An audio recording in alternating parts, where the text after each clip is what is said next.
Hi, I'm Carl Azus. Thalassophile is a word you don't hear very often. If you know what it means, and especially if you happen to be one, you are going to love this special edition of our show.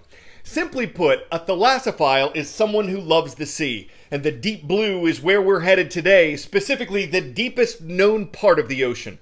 Start in the Pacific. If you can find the Northern Mariana Islands on the eastern part of the Philippine Sea, you're only about 330 miles northeast of the Mariana Trench. It's located 7 miles beneath the ocean's surface. It's what National Geographic describes as a scar in the Earth's crust. This trench extends for more than 1,500 miles, and it's 43 miles wide on average, so this is a pretty big gouge on the ocean floor. And if you go to the southern end of it, you'll find its deepest point. This remote place is called the Challenger Deep. It takes patience to get there, even after you sail right over it. The submersibles that can withstand the pressure take hours to dive this deep. And even though thousands of people have climbed to the top of Mount Everest, which is 5.5 miles higher than sea level, only a couple dozen have reached the 7-mile depth of the Challenger Deep, so it's largely unexplored. But we know someone who has been there. His name is Rob McCallum. He's from New Zealand. Last April, he and Australian Tim McDonald became the first people from their countries to dive this record depth. They were kind enough to provide us with the video you're about to see, and I had the opportunity to interview Mr. McCallum about the experience not long after he hit rock bottom and then resurfaced in the spring of 2021. So hold your breath and let's dive in.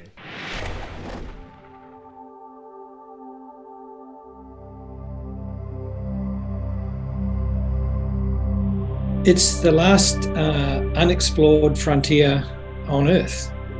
We know very little about this region, what we call the Hadal Zone, which is that area of the ocean below 6,000 meters or 20,000 feet.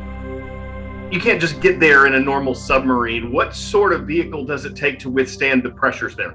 That's a very interesting question because pressure is entirely relative. When a spacecraft goes up into space, they're only experiencing a pressure change of 1 atmosphere between the inside of the spacecraft and the outside. We are dealing with a pressure differential of around 1,100 atmospheres. So we dive in a titanium sphere, which is able to withstand 100,000 tons of pressure. Just on the hatch through which we get into the submarine, just the hatch alone has 2,200 tons, or around 5 fully laden Boeing 747s squishing down on it. That's incredible. I mean, somebody can't go out and buy that. How does one acquire a vehicle like that? This vehicle was made for this specific purpose. It was designed and built by Triton Submarines in Florida, specifically to be able to voyage down through 7.5 miles of water column to get to the bottom. And that's why it's got kind of an interesting shape. It looks like a pillow that's on its side, and that's so that it can drop down through the water column very, very quickly. You said very quickly. How long does it take to get to that depth? It takes around 4.5 hours to get to the deepest point of the world's ocean. We go down through the water at about 6 feet per second. And coming back? We release ballast weight on the bottom to spring us off the bottom and head for the surface. And so it's about a 3.5 hour ride home. What are you seeing when you get to the ocean floor and the deepest part of it? This is the most fantastic part of what we're doing. It's true exploration. We never know what we're going to see. Every dive has yielded something fascinating, often something new to science. We are seeing creatures for the first time. We are discovering entire landscapes which were previously unknown. That's still a full day just in travel time. So how much time does that give you on the ocean's floor? We try to stay down for 3 to 5 hours on the bottom. It's a big investment of time and energy. It takes the entire team to get this vehicle prepared and get it down. And so we try to use every minute possible on the bottom. Our submersible has 3 viewports, one for each of the occupants, but also one central one that allows us to see down to the sea floor. But we're also surrounded by very high definition cameras that are all linked to a screen in front of us, and we can look in any direction outside. And that's important because we don't really know where we're going. We're almost always the very first humans that have ever been there. And so although we have a three-dimensional map that we've made the day before, we need a very good view outside to see what's coming. You know, for humans, we don't really fear what we can't sense. And so when you're in an airliner and you're looking out, you don't naturally think of the wind going past at 500 miles an hour and it's minus 50 out there and there's not enough air to breathe. You just, if I can see a town or I can see a truck. And the same in the sub. There's no sensation of movement. There's no sensation of sound. You can't hear or feel anything from outside. It's just a very peaceful, relaxing cruise into the unknown. I think that we know so little about the ocean that we barely understand what questions to ask, let alone have the ability to understand the answers. My role and the role of the team that I work with is to simply open the door. This is the first vehicle in all of human history that has the ability to reach the deep ocean in any ocean at any depth at any time. It's akin to the Wright brothers with the first flying machine. This is just the first baby steps.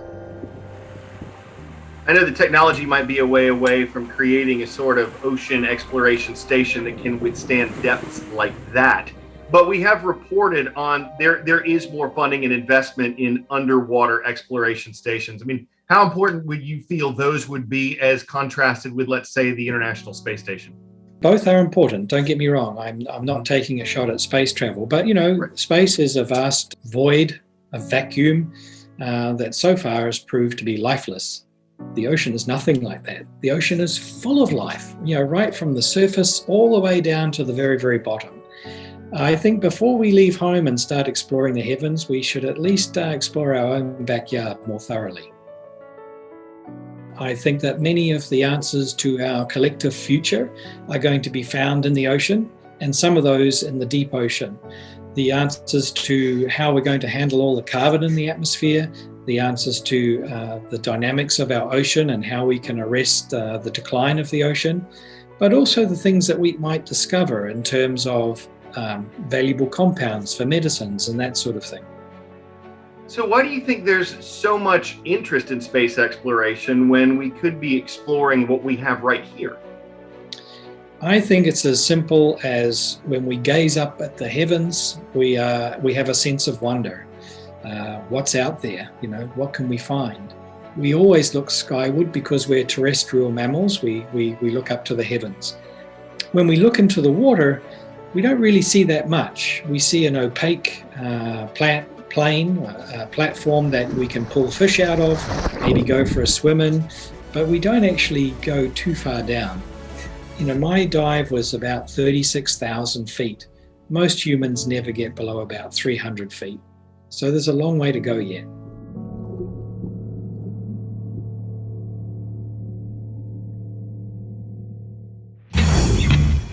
Ten-second trivia. What is the most abundant fish in the world? Herring, bristlemouth, minnow, or sunfish?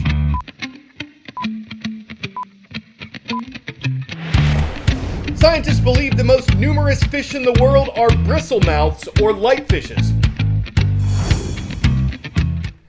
That's our catch of the day. It is surely fun to take a deep dive into such a marine-interesting topic. There are oceans of possibilities, sights to see, facts in the swim beneath the surface, schools of thought. I mean, what better way to get a gyre education than to immerse yourself in a current event? Today's shout out goes out to Grenada High School, located in Grenada, Mississippi. There is one place we look for the schools we mention. It's our YouTube channel at youtube.com/CNN10. So please subscribe and leave your comment on our most recent show right there. That's all for our show today. I'm Carl Azus.